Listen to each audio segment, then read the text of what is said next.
Hello, welcome to our first Dr. Spotfire live stream on social media. My name is Neil Canungo. I'm your host. Today, I am joined by Jose Levigaray. He is our IronPython JavaScript expert. You might know him from spotfire.blogspot.com. He's going to be showing you some great tips today on JavaScript, IronPython, using some of the popular requests on his blog, such as showing pop-ups, exporting to Excel from the Webplayer, doing animations, all kinds of other cool things. Next month, we are going to be doing exploratory data analysis in Spotfire. We're going to be doing that with Sweta Kotha. She has joined us in some previous sessions as well. And this type of EDA in Spotfire, there's built-in tools, there's new extensions and data functions. So we're going to go through the whole process. It's going to be a great session. All of our sessions are recorded and are posted on YouTube, so make sure you subscribe to our YouTube channel if you want to watch these on demand whenever you'd like. And we are doing our new delivery format starting this month. We are doing our live stream to these four video platforms. Assuming you're watching this live right now, that means you are well aware of this and you're seeing this. There's no longer a registration required, but if you go to our Dr. Spotfire landing page on the community, then you'll see a email sign up. If you want to get reminders each month, you can still get an email sign up. All right. A quick reminder, TipGo Now just wrapped up last week. You can still watch all those sessions free, or you can watch them all on demand, and many of them you can watch for free at now.tipgo.com. So be sure to sign up and watch some great new releases coming out in Spotfire, some great new products, model ops, some really awesome stuff, some really cool sessions and keynotes. I also wanted to talk about She Loves Data and Merrick Sharp Dome. They are doing a You Are What You Eat data challenge. Oops. It looks like my PowerPoint crashed. Apologies. Let me come back to that slide. Here we go. So there we go. So they are doing a data challenge. You are what you eat. It's based off of finding the right nutrition and data, and doing a analysis on how you can predict and classify different foods. There is a digital trophy. You get a LinkedIn badge. You also get gift cards and prizes for the top two winning teams. You can just scan that QR code right there on your mobile phone, and you can sign up right now if you like. The link is right there as well for you. If you miss this link, you can watch this again on demand, and you can find out about the She Loves Data and Merck Sharp Dome You Are What You Eat data challenge. All right. So today we're going to be doing IronPython. I wanted to talk a little bit about the namespace, the IronPython namespace.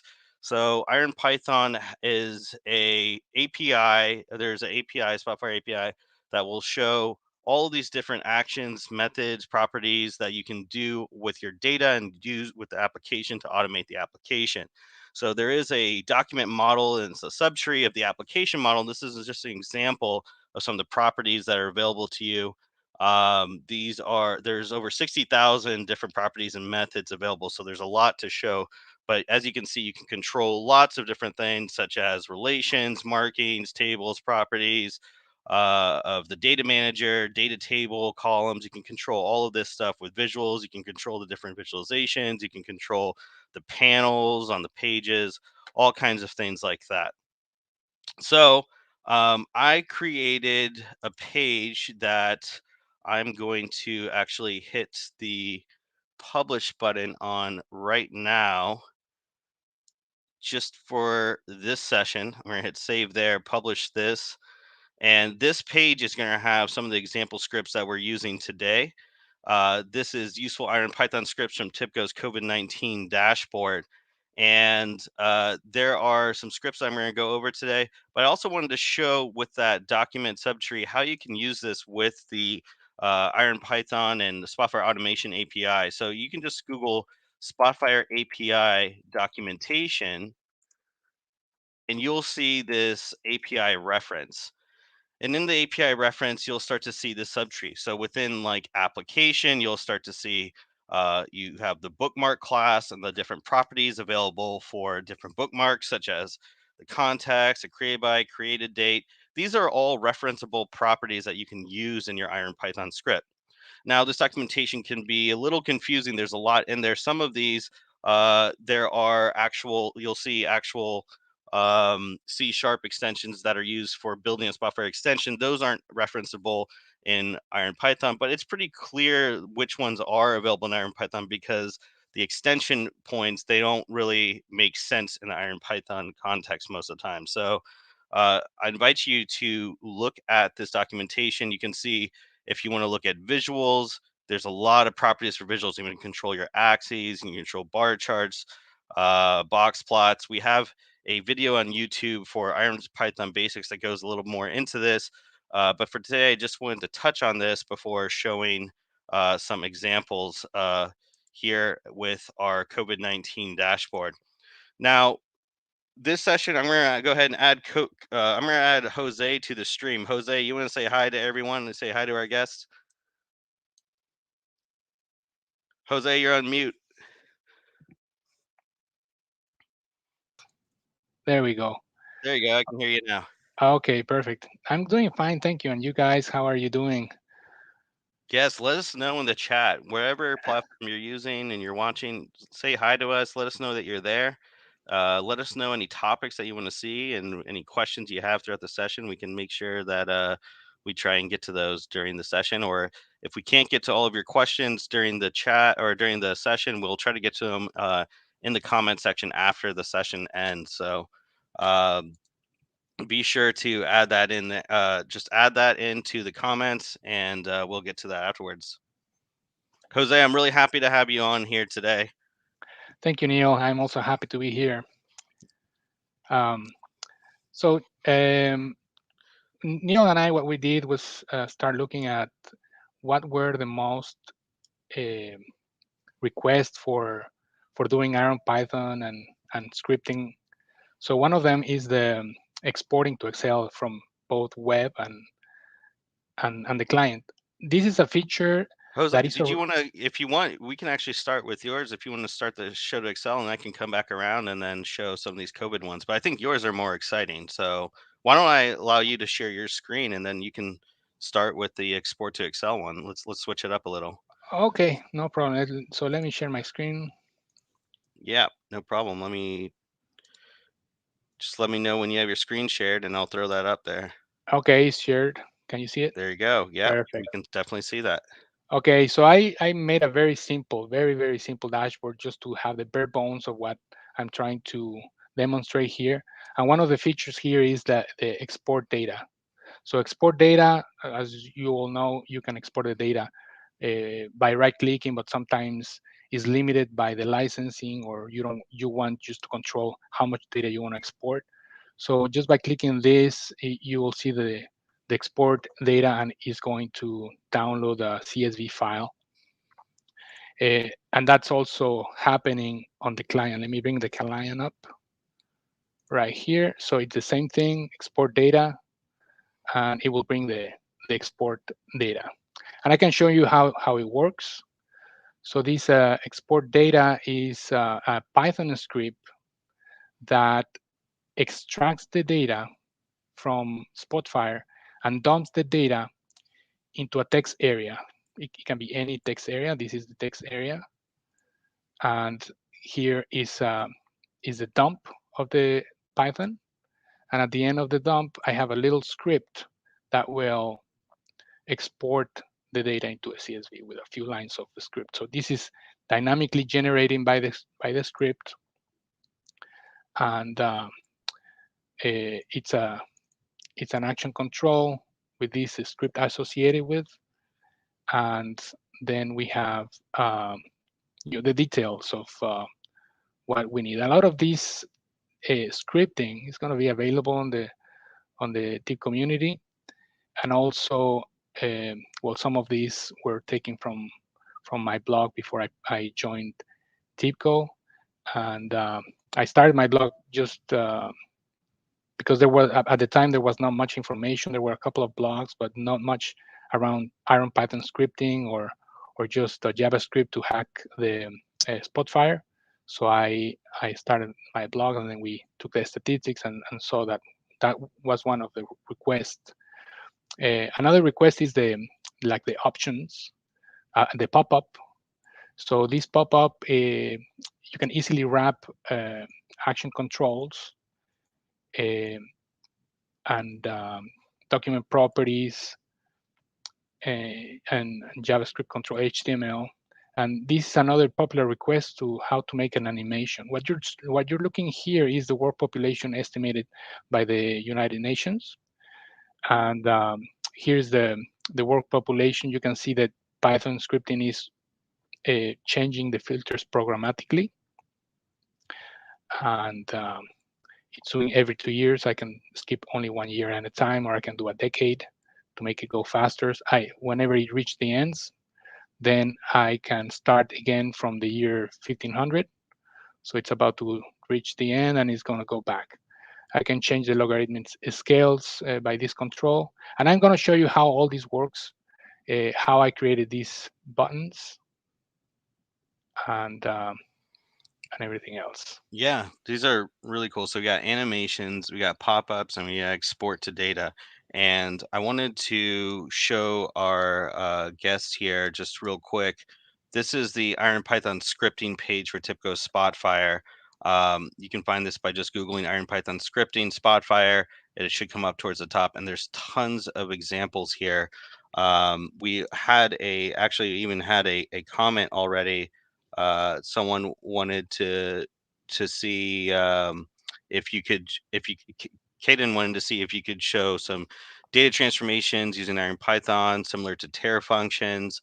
That is actually on this page as well. There's a certain convert JSON CSV format. I've done that in Terra in the past.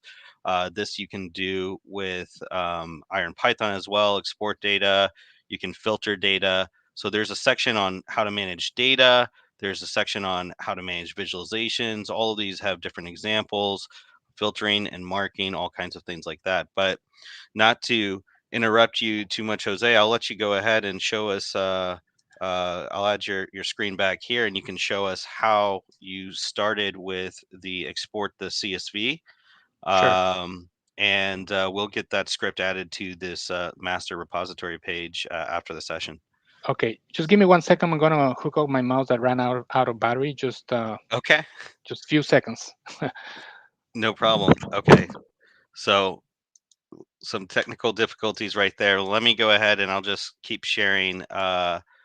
Oops, I'll share a little bit more on the screen. So what you're going to see when you go to, let's say, reset all markings, you're going to see IronPython, and you'll see an example here. So how this is working is it's saying import these namespaces.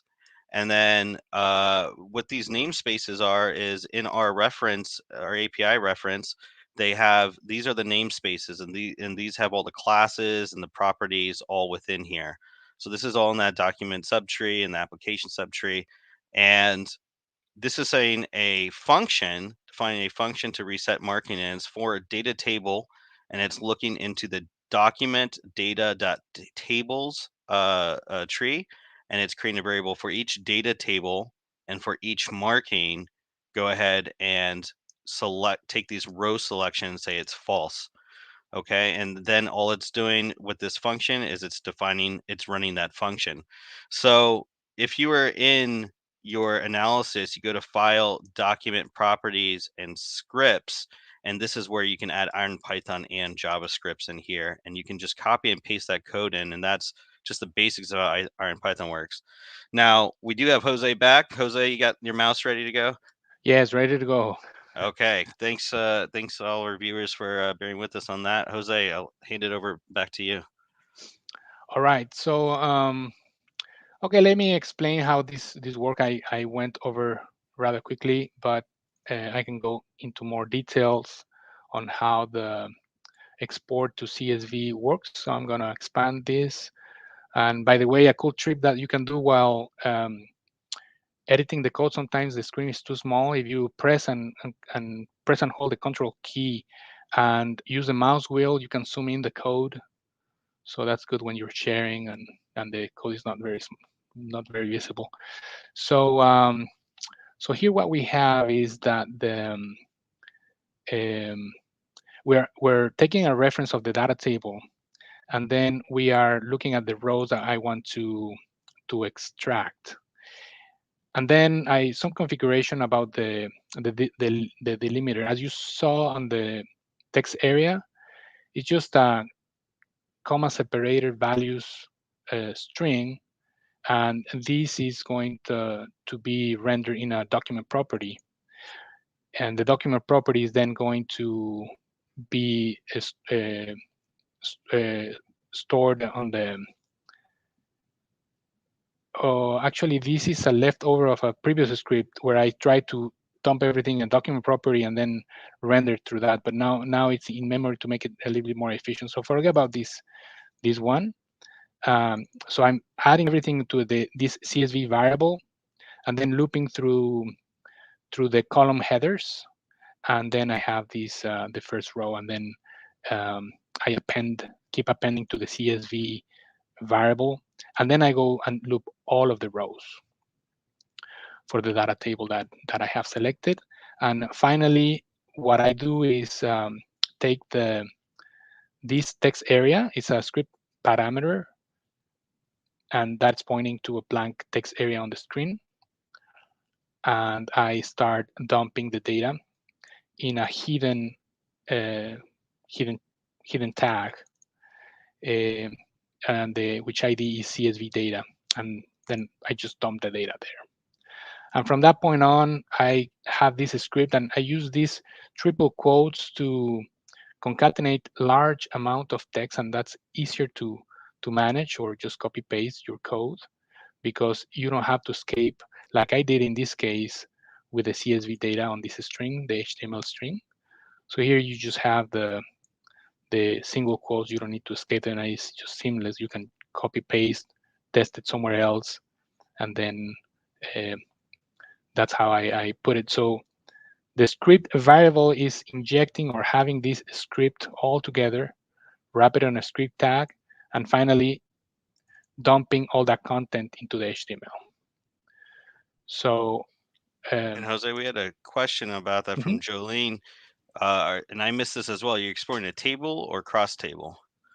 I am exporting a data table. I'm not exporting a cross table. So just the actual data table that's behind the visualizations. You don't even need a cross table or table visualization. You can export a cross table. That's another common query. You can export that, but then you have to make some tweaks on the IronPython that loops through the visualization data. But the key concept here is that your CSV data will remain here, right here on the text area. So if I go and edit my text area, edit edit HTML, this is what this is how the result. So whatever you have in this CSV data pre-tag in a comma separated format is what's going to be exported in uh, in Excel. Now, bear in mind that the more data you have, the longer it's going to take. So this approach is good for not so. I don't know what the limit is, but the in this case we're doing. Let's do the experiment by checking out how much data we are talking about, and do the experiment with a larger amount. But it's only it took a few seconds for this amount of data. Something happened with my machine. Oh, there it Oh, is. Okay, there it now is. there it is. There it Okay. is. So we're let's right now it's only 200, but I'm gonna reset everything, or just reset everything all together, and then we're talking about 12,000 rows. So if I export the data with 12,000 rows, it's going to take a little bit to execute. Let's see. There it is. It's working. And then um, the export dialog should come up. Okay. Well, while that's There exporting, it I is. okay. There it is. So it took a couple of seconds, but the larger the data, is going to take more time. So just bear in mind, I'm trying to find a way to make that faster and be able to export larger amounts of data. It's still very powerful, and to Athir's question, do these work in the web player? This does work in the web player, which is the whole purpose of this. If you are working with the Spotfire analyst, you could just go to file and export, but oftentimes as a consumer in the web, you want to be able to take that data out and then use it for some other analysis, or just to validate that data, and you can use this in the web player. Now, Yeah. there's also a question about which version of Spotfire can get these results. What's Jose? This probably goes back to Spotfire 3. I mean, it's definitely available in Spotfire 7 and above. The API has changed over time, but I know with export to CSV, there were some changes you had to make with the newer Spotfire 10. Is that correct? Yes, that's correct. Okay. So this specific script is guaranteed to work with Spotfire 10 and above. And you don't need a special license. We had a Facebook user ask if a special license was needed, and this ships out of the box with Spotfire. So Well, just Jose, going back to your yeah, to the question of exporting the data from the web player, this is an example where I have it on the Spotfire cloud, and when you click export data, it's going to work just the same way. that's awesome, awesome. Okay. I saw a couple of questions, or should I just go ahead and continue with the other popular one, which is this Yeah, pop-up? let's do the pop up next. I think we got to all the current questions in here. Those that are watching, feel free to keep putting questions in, and in between Jose's examples, I'll pull them up and try to answer them. Okay, so here I'm just going to go over of what all these tabs mean in case you download this template once it's available. So here's the switch is the bare bones on how these work and changes the scales on this visualization. And then we have these controls that I start adding more features for the animation. That the animation, in very simple words, it's a Python script that basically calls the step height limit up on a range filter, and that will move this handler one level up. As Neil mentioned, there is the API. You can make calls to move the lower bound or move this around. So depending on the use case, you can change it to your needs.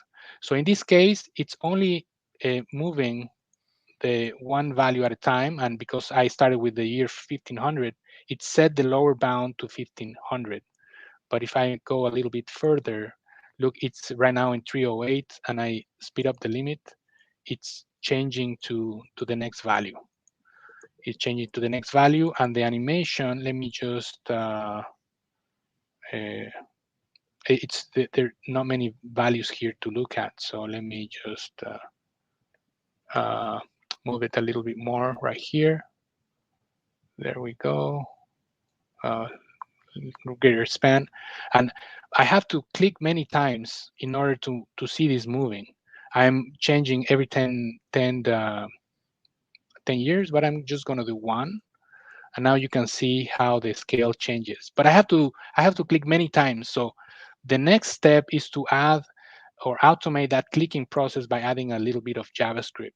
So I created this range, HTML range thing, and then that will start clicking this uh, many times. So I'm going to go all the back to stop, and because this is taking so much real estate, I wanted to clean it up. So I went and create the pop-up. So the pop-up, how it works is wraps all the controls in the same text area in a pop-up trigger. So when I click the pop-up trigger, all my buttons are that, and all I have to do is add that. Let me show you the text area. Um, so what we have on the previous screen is only this. And what I did with the pop-up is to wrap everything on a div with an ID, and then also set up a trigger. These are the two elements that I added on top of. So you might have already pre-existing controls on your page, and if you want to wrap them up on a pop-up, you have to have a trigger, a way to pop up the control that you're looking at, and and the div that grabs all the controls. Next thing you want to do is add your jQuery and jQuery UI, because jQuery UI has the drag features and the accordion and many other stuff. So this is the very first thing you want to have it on the text area. This auto click is the one I show you that it will. It's a link to the range here, and it will do some timeout to click the item. But this is the pop-up, and the pop-up, you don't have to understand much of the contents, but you can change the primary colors in many way, in different ways, either RGB notation or hexadecimal notation. Change your colors, and all you have to do is pass on some parameters: the ID of the element that you want to trigger, the title of the pop-up, in this case is animation options, and the trigger. Now the trigger is not just an ID, is a CSS selector, because I find sometimes it's easier to click on something that is not easy to just point as a reference of an ID. So it's better just to use the CSS selector, and that's what it has, the hash tag with it. And that's all you need to do in order to do the pop-up.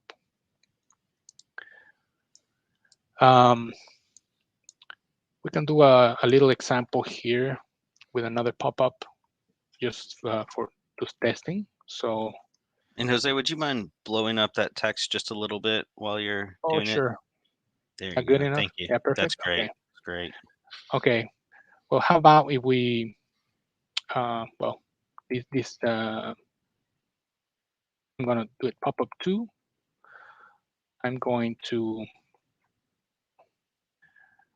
this is my new pop-up.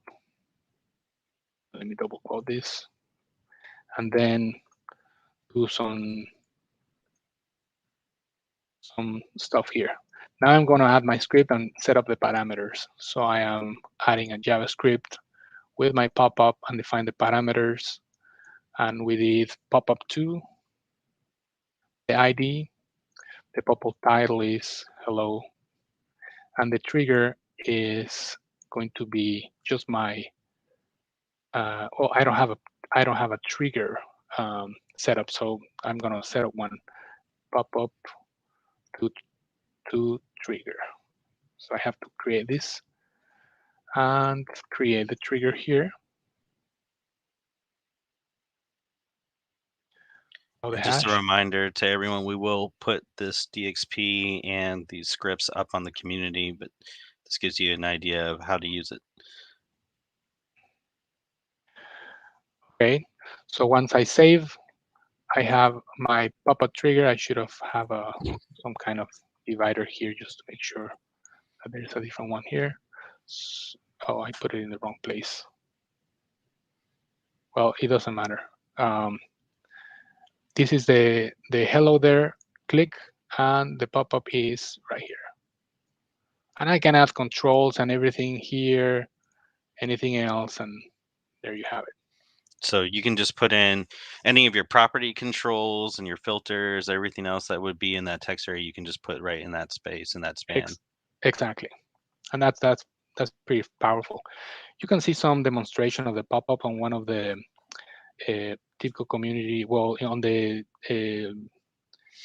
live demo, the Spotfire demo sites. One of the last ones is the Visagio mining accelerator, and you can see an implementation of the pop-ups on a different context. I'm trying to find it, so to see where it is. Or we can just search. So you can Google Oh, here, right here. interactive demo gal. Yeah, you Google interactive demos Spotfire. That it'll take you to this page, and then Jose, you did a lot of work on this DXP yourself, right? Yes. So this is one example, and here the pop-ups and everything else is here. So see, I have an implementation, and of course with the primary colors from the script, you can change the colors to match your styling. Awesome. Um, okay, well, that's for the pop-ups. Another interesting one is the animation. So I went through the animation quickly, but if you want to see on detail, I can also go over if we still Yeah. have time. Yeah. Yeah, we still have time. So you showed us how to go step by step through it, and if you want to show us how you then animate that and cycle through those steps. Okay, so this is how you uh, go step We'll by go step. for anyone watching, we'll go for about 30 more minutes to the top of the hour. Okay, perfect. Okay, so this is the animation control, and what's happening is a JavaScript timer. So let me go ahead and edit the HTML, make it a little bit bigger, and uh, so I don't have any pop-ups here, and that's why you see no pop-up wrapper, but we're gonna concentrate on the animation. So the first control is an action control. I'm gonna show you how this works in a minute as well to make these buttons on and off. Um, then certain parameters, this is the same concept. This one is just a document property to set some other parameters on the animation, but all of these are more towards the this button, the IronPython, that goes through steps because it's taking some of those document properties right here. Okay, but the key on the animating visualizations is this part, the this input. This input right here has two components: a label and the input itself. The input itself is a range of type range, and that automatically renders this range slider with certain parameters going from 0 to 1 with a zero point 0.1 value. And then I added some logic. We'll go through the JavaScript logic on the auto click uh, to see how this changes. Whenever it's 0, it's going to show stopped, and whenever you go, then it's going to multiply the speed. So on the auto click, this is the auto click script, and what I want to do is just keep track of the processes of the set interval. The set interval is a JavaScript function that will execute a function every certain time. So, and that returns a process ID, because the process IDs are when you change tabs on the Spotfire, the whole JavaScript it's re-executed or re-rendered, and that will lose track of the process IDs if we store it on a regular variable. So that's why I attach the process ID on a window property that's have a global, if you will, global scope, and it's just an array. So I'm checking if it's not defined, then okay, add one process ID and have an array ready for those. It's just a good practice in case when developing and dealing with um intervals, you don't end up with a bunch of uh, threads and scripts running over and over. And this function start animation is going to take the value of that animation speed handler that we talked about, this one right here, and it's going to take the raw value. And the raw value, then I'm going to compute the animation speed. So I put 1.1 because if you do 1 minus value, and I wanted to make it to increase the speed Otherwise, it's going to be the speed is going to be decreased, but we want to increase the speed as we go there. That's why I reversed the value with 1 point with this calculation. So on this calculation, it's just not going to tell me the time in seconds for the update, because this parameter is taking in milliseconds. So I multiply by 1000, and that's the milliseconds that this function, the set interval, is going to execute. Finally, I want to make sure that I clear the interval for each process ID that I have on my array. I want to clear the interval. Clear interval is a JavaScript function that just clears the intervals, and the map function is going to apply that function to each of the elements of my process ID. And this is how I calculate the value. Is very simple. It's the ternary operator. If the value is 0, then it's going to put stopped. If it's otherwise, it's just going to multiply by 10 the decimal number that I have from 0 to 1, and just a little x to the thing. And finally, this is how I'm going to start executing the interval. This is the core part of the animation. It's just going to click programmatically the button, the Spotfire button. So I do a query selector, check the Spotfire button, and inside I have a button because the Spotfire control renders a button. If I have a link, I have to change this CSS selector to find that link and click it. But it's just a good practice to have that. When you are using hidden control, just leave it as is with the default input, and that will just invoke the click command over and over again.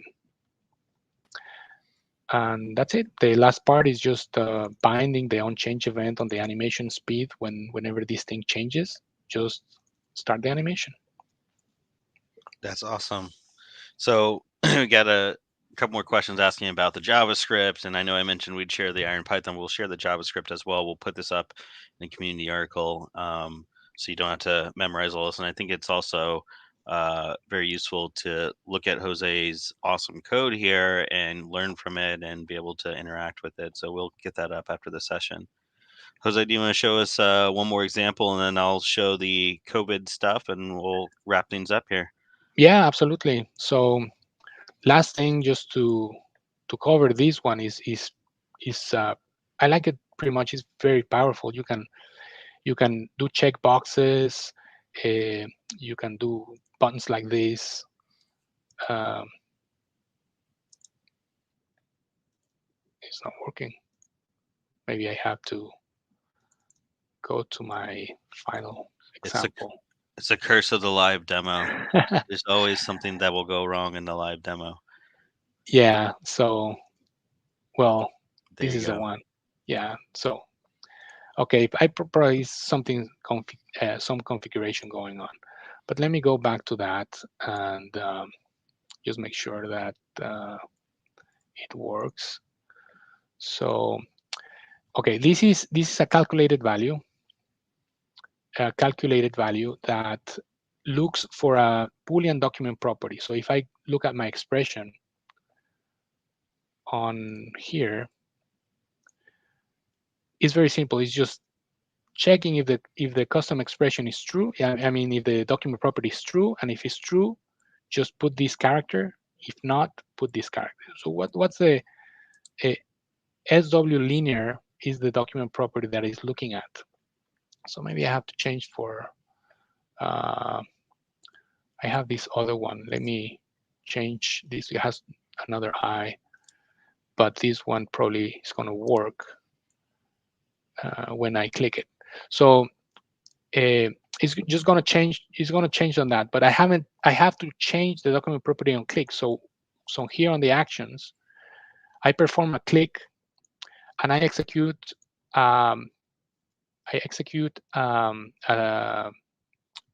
An IronPython script. So this this IronPython script, what it does is just change the Boolean property of a document property. And I pass a parameter, the document that I want to change. In this case, is SW linear. I use SW as a switch. And then the script is fairly simple. It's just reversing the value of the document property that I'm passing as a parameter, in which case is SW linear. So let's see if that works now. And I click here, and there we go. There we go. Now it's changing the. I turn. So where do I get these icons? These icons are emojis, and I have a like a cheat sheet. Excuse my pronunciation. But here we have the where is it? Oh, right here. Icons. I've seen your icon cheat sheet. It's pretty nice. Yeah, so I just copy that, and it's going to preserve the color and everything. And this is very useful also when dealing with regular tables. You can have the repeat functions to compute the number of icons to repeat on the table, or maybe do a little bar graph and things like that. Icons, these are plain text icons. So that's very useful. So I have these emojis. I don't have to have any image or anything. That's easy to change. So yeah, you can maybe change it to a checkbox. Let's try this too. Copy, and all I have to do is change my value with this, and then copy paste. And now I have a checkbox. If I go back to my original switch, and there you have it. Now the last thing I want to make this work is to execute another Python script when the document property changes. And for that, I go to my document properties, look at my SW linear with double I's, and associate a script. I already have a script associated, but this is the one I want. So it's going to change the scale when I click. So I'm pointing to this one, and whenever the document property changes, it's going to trigger that script that is going to change the logarithmic scales, or it should. Well, the curse of the live demo. I think it did change. Did it not change it? It's Well, in logarithmic. Yeah. Oh, that didn't change it. we can do the Oh, y-axis, x-axis, y-axis, and make sure that this one changes. So, yeah. oh, there it Yeah. is. It is changing. It's working. Okay, cool. You just zoomed in really close. So Yeah. All right. Well, nice. yeah, that's the final button line. It's now. You can take over, Neil. Thank you. Yeah, so let me go back to some of the useful data functions we use in our COVID-19 dashboard. So let me pull this up. And we did get some questions on YouTube about how we did some of this. So I thought, hey, why not use this time today to show these topics? Um, so one was just how to with these layers, and I did reduce the data here to just like the past couple weeks just to make things run a little faster for the demo. But how do we show I can hit this button and it shows deaths, and it'll change the colors here. Give it a second here, and it'll change the colors of all of these and all the data, and show deaths instead. Oh, there it goes. Okay, so it just changed the whole map. Now that what that does is allow me to change, and again, ignore some of these numbers. I just have the past 2 weeks of data. These numbers are not necessarily accurate. I just want to show the functionality here. But the advantage of this is that I don't have to have two separate map charts, one for deaths, one for confirmed cases. When we're looking at COVID, I could just have this button. And so the way I did that is if I go into data, or sorry, if I go into file, document properties, and I go into scripts, I have set to cases and I have set to deaths. And I have these IronPython scripts. So if I go to set to cases global and I go to edit, let me go ahead and move this up. And Jose, I didn't even know that you could make this a little bit bigger. So that's nice to know. Now I'm going to use your tip there. um, make this easier for people to see, what I have is certain column names, and I have them all assigned to document properties. That's really what it is. There's document properties that are set on the different visualization configuration visualization configuration of the charts. And if I want this to go to deaths, then this would actually change to the deaths text, and that will actually change that column. So a little bit morbid. I'm talking about deaths and cases here, but the point is you can change between your two different columns that way. So I have many different columns that are used across the entire page. And if I want to change the whole page, I'm changing all these document properties from one click. Now I also changed the map colors, and what that did is there's actually an easier way to do this. There's two ways you can do this. One is you can have a separate map layer for one for cases, confirmed cases, one for confirmed deaths, and you can toggle on and off the map layers, and then you can set the new map layer as your interactive map layer. What I did here is I actually left the interactive map layer the same, but I reconfigured the map itself. And what I have is a document color scheme, two document color schemes. My parameter is going to be cases, and it's going to be a gradient logarithmic color scheme, and it's going to create this text for document color scheme 1. And then what this code is doing is it's going into all of the visuals that are mapped. So if the visual ID is map chart 2, then change this layer, go to this layer uh, and this layer. There's these two layers, and then change the document color scheme to document color scheme 1. If the title contains report, then change document color scheme 2. So what I did is I had certain charts with the name report on it, and I could just filter in by it. So total, confirmed, and report. And that's how I went through each, and I assigned the color scheme for each. Now, those color schemes, you can go, I can look at these by going to properties, layers, settings, colors, and you can see I have very many high number of color schemes used. So I have gradient logarithmic cases and gradient logarithmic deaths here, and all it's doing is toggling between those with that document property or with that color scheme switch in there. So that's how that was done. Now some developer tools. Let me get this to disappear. 1 second here. My taskbar wants to be in the way. Okay. So we also have some developer tools. So when you're doing some like kind of enterprise reporting and you have lots of data that you're working with, these tips can be useful. So I'm going to go through these three here. One is we call it big refresh.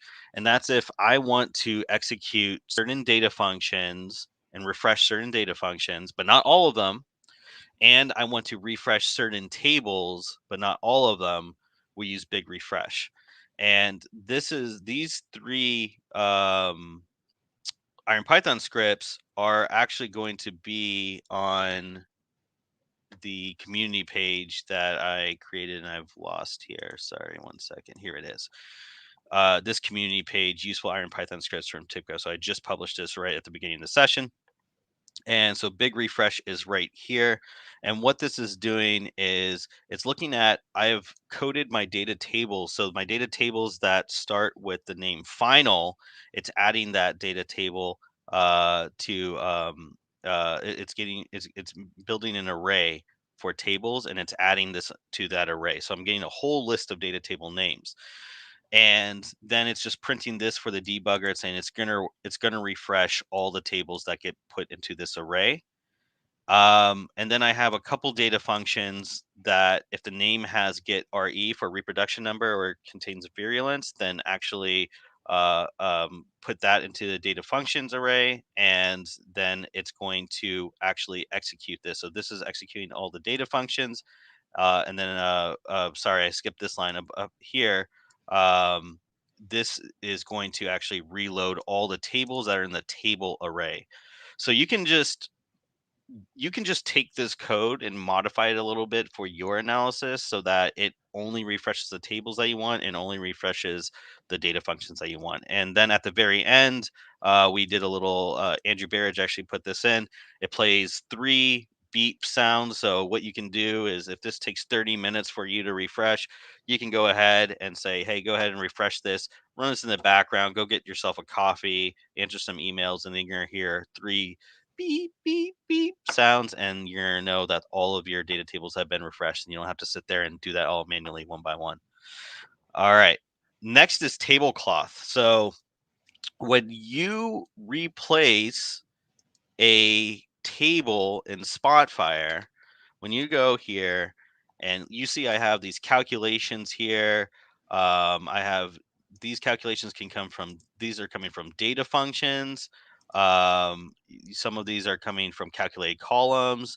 Uh, you have all of these added here, and you also have all of your columns wired up to different visualizations. And if I go and I change my data table, if I want to change that, it can actually break those column references, right? So what I want to do is Andrew Barrage again came up with a creative name, tablecloth. I'm going to rip the tablecloth off the table, and everything's going to sit right where it was on the table, kind of like that trick you see in the old movies. And so what this is going to do is leave all of your column references, leave all of your calculated columns, everything in place. And it's going to allow you to actually change the table. So you could bring in a new table into Spotfire and then have that switch. And then this became very useful during debugging, and that is called the tablecloth script. So here we go, useful IronPython script. So this tablecloth script, there are some function definitions, and you can change these to true or false. Do you want to remove calculated columns, or do you want to remove the result columns? Result columns are the results from data functions. Do you want some columns just to be totally excluded from this? You can put that in there as well. And that is how you can kind of control the script. So you can, again, take this, modify it, use it for your own analysis. And our last advanced tip. So again, today is all advanced tips. This is on working with the development and production environment. So what we did is we used a Postgres database, and we did a certain data preparation DXP. This data preparation takes, uh, let's see, where's my prep tables? Here it is. Here's a prep table. So it's taking it from my Postgres database. It's applying certain transformations and things on here. And it's actually writing this out as a SPDF into my Spotfire library. So that's something that we're doing with automation services. There is a video on this on YouTube on how you can do that with automation services and send emails and things like that. So that is what's happening before this other IronPython script. So now this is a data prep DXP. It's a separate DXP. Now I have my actual COVID DXP. And if I want to write data to a backup folder, if I want to have a whole process writing data to a backup folder, and a whole process writing data to a production folder, I can do that. So if I go to my library, I'm not connected with this one. Which one am I connected with? File, view library here. I'm connected with this one. You can see that in the data science team in my COVID-19, we have production data being written, and we have backup data being written here as well. Okay. And if I want to basically run certain processes on one stream in my development environment, and then run different processes in my production environment, I don't want to work in my production area, I might want to switch my SPDF files behind the scenes. And the way we are doing that is with this function, which is where I can take every table that every table that has the name final in it. Again, I'm coding it, and it's swapping it to the backup folder if I have this to set paths to dev, or it's swapping it to my production folder if I want it in prod. So that's how I'm keeping them separate there.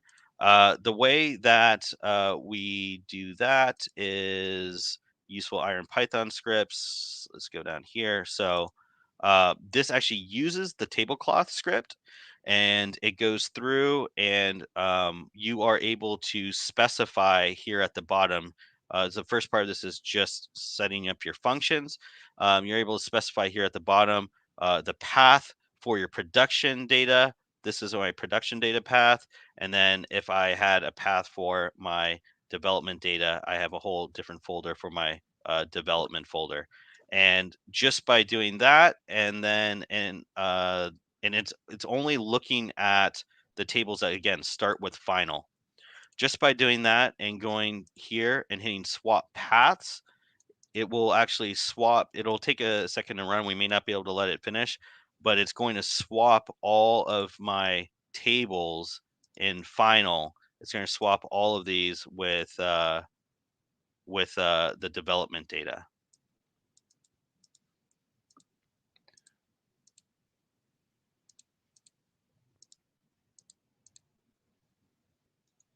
So right now it's in production, but that IronPython script is running and it's swapping it to dev. So we are coming up just about running out of time here. So just wanted to take a look at the questions here. So yep, it looks like a lot of people really enjoy these tips, Jose, on animation and toggling controls. Thank you for showing us those today. Is any tips that you can give our audience in the last few minutes when working with IronPython? Any advice you have on best practices or work processes? Well, sometimes errors happens and the Spotfire analysis just crashes, and that's because of bad coding and things like that. So a best practice, what I like to do is just always have a folder with the progress I'm making, and I just constantly click save. And in case my file gets corrupted for any reason, I can go back to a previous version if I file and then save as, and then I just save a copy. I like to add a little description of what I did to the file, so I can know what I did on that version. So I always have the latest version that I keep saving, and then when I completed a task, then I have a save as version with the thing that I completed. And what do you use for your code editor? I use VS Code to actually build all my IronPython scripts. Yes, I also do VS Code as well. Yeah. And I see you have some templates and some cheat sheets, so you keep a good repository of cheat sheets and stuff. I try to use a community as my cheat sheet so that my cheat sheets are public, but and go back to them. But uh, good best practices there. Yeah. Well, well, thank you, Jose, for joining us today. This was an advanced session. So, for those of you that have been watching, don't feel intimidated if any of this felt like it was too fast or a lot happening. This was our advanced Iron Python session. We hope that you enjoyed the tips. We will get that DXP and that code up on the community. Check the YouTube link, and that's where I'll put it. I'll put it in the YouTube video description in the comments. Um, and yeah, thanks again for joining. You can also message me on LinkedIn if you need that DXP and you can't find it. Message me on LinkedIn. All right. Thank you, everyone, for joining. And we will see you next month, November 2nd. Bye. Thank you, Neil. Thank you, everyone. Bye bye.